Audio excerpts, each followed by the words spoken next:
Hello!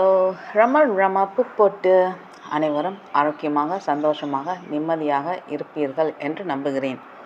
இப்போது author Osborne அடுத்த பகுதி பக்கம் 420 பார்ப்போம். அவர் தனது சுயத்தை உணர்ந்தல் கொண்டிருந்தார். அவர் தனது கர்மாவை முழுமையாக ஏற்றுக்கொண்ட ஞானி ஆவார். அவர் தனது கர்மாவை முடித்துவிட்டு இப்போது ஞானத்தில் நிலை பெற்றார். நான் ஆஸ்போன் அருகாமையில் ஒரு மகிழ்ச்சியான குழந்தையைப் போல எப்போவும் இருந்தேன். அதை அதிக தூரம் சுமக்காதே. ஆஸ்போனின் இந்த ஹீரோ ஆராதனை என்று என் நண்பர்கள் என்னை கிண்டல் செய்வார்கள். அவருடைய பிரம்மாண்ட நிலையை நான் எப்படி அனுபவித்தேன் என்பது அவர்களுக்கு தெரியாததால் இது எனக்கு பொருட்படுத்தவில்லை. கடைசியாக வாழ்க்கைக்கு ஒரு அர்த்தம், ஒரு நோக்கமும் இருக்கிறது. ஒரு சுயத்தின் உண்மையை உணர்ந்து கொள்வது மிகவும் உற்சாகமாக இருக்கிறது என்று ஆஸ்போன் கூறியது எனக்கு நினைவிற்கு வந்தது. அவருடைய வார்த்தைகள் அவரது வாழ்க்கையில் உண்மையாகிவிட்டன. மேலும் பகவான் மற்றும் இந்த பழைய பக்தர்கள் ஒவ்வொருவரும் சொல்லும் ஒவ்வொரு வார்த்தையும் முற்றிலும் உண்மையே என்று பார்க்க எனக்கு வழங்கப்பட்டது. அவர் தனது உடலை கைவிடுவதற்கு சற்று முன்பு பகவான் தனது உதவியாளர்களிடம் சந்தோஷம், அதாவது நன்றி என்று கூறினார். ஆஸ்போன் பெங்களூரில் இருந்தபோது அவரது முடிவு நெருங்கிய போது அவரால் பேசக்கூட முடியவில்லை. ஒரு சடங்கு பிரியாவிடையாக திருமதி ஆஸ்போன் தனது கணவரின் உடலை சாஷ்டாங்கமாக சுற்றி வணங்கினார்.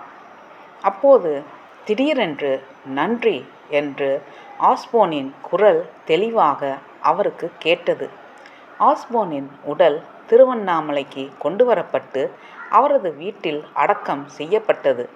நான் எல்லா நேரமும் அங்கேயே இருந்தேன். நான் மனம் உடைந்தேன். ஜூலை 1970 இதழ் ஆஸ்போன் இல்லாமல் நான் கொண்டு வந்த முதல் இதழ் ஆகும். அவர் பகவானின் சன்னதியில் வெளிவரும் ஒவ்வொரு இதழ்களையும் பகவான் சன்னதியில் வைத்து அதன் பிறகு எடுத்து அதை பார்ப்பார். மற்றவர்களுக்கும் அந்த இதழ்களை கொடுப்பார். ஆஸ்போன் இல்லாதபோது அதுதான் முதல் இதழ். அதை பகவானின் சந்நிதி முன் வைத்தபோது நான் அழுது கொண்டிருந்தேன். அன்று ஆஸ்போன் என் கனவில் தோன்றினார். கணேசன், என் பத்திரிகையை கொடு என்றார். பின்னர் அவர் ஜூலை 1970 இதழை எடுத்து ஒவ்வொரு பக்கமாக பார்த்துவிட்டு என்னை பாராட்டினார். ஆஸ்போனும் நானும் ஒன்றாக வேலை செய்த நெருக்கம் அதுதான். ஆஸ்போன் மாஸ்டர் போதனைகளை வாழ்ந்து ஆத்ம சாஹத்கர் என்ற இறுதி உண்மையை அடைந்தார். 1960 நான் ஆசிரமத்திற்கு திரும்பிய போது என்னிடம் அவர் சொன்ன முதல் வார்த்தைகள், கேளுங்கள், ஆனால் ஆத்ம உணர்வை மட்டும் கேளுங்கள். அது உங்களை அருணாச்சலத்தில் தக்க வைக்கும். அருணாச்சலம் உடல் மட்டுமல்ல, இதயத்திலும் உள்ளது. அவர் எழுதினார். முதல் முறையாக ஒரு சுயத்தின் உண்மை மற்றும் சுய உணர்தல் சாத்தியம் ஆகியவற்றை கற்றுக்கொள்வது மிகவும் மகிழ்ச்சி அளிக்கிறது. கடைசியாக வாழ்க்கைக்கு ஒரு அர்த்தமும் ஒரு நோக்கமும் உள்ளது. கடவுள் இருக்கிறாரா என்பது கேள்வி அல்ல. உன்னைத் தவிர, கடவுளைத் தவிர வேறு ஒரு நீ இருக்கிறாரா என்று நாங்கள் கேட்கிறோம். நான் யார்? ஆனால் முதலில் நான் என்று ஒன்று இருக்கிறதா? நான், அவன், நீ மற்றும் இது மற்றும் அதன் மூலம். ஆனால் நான் இருப்பது போல் வகுக்க முடியுமா? அதற்கு நான் என்ற வார்த்தையை பயன்படுத்துங்கள்.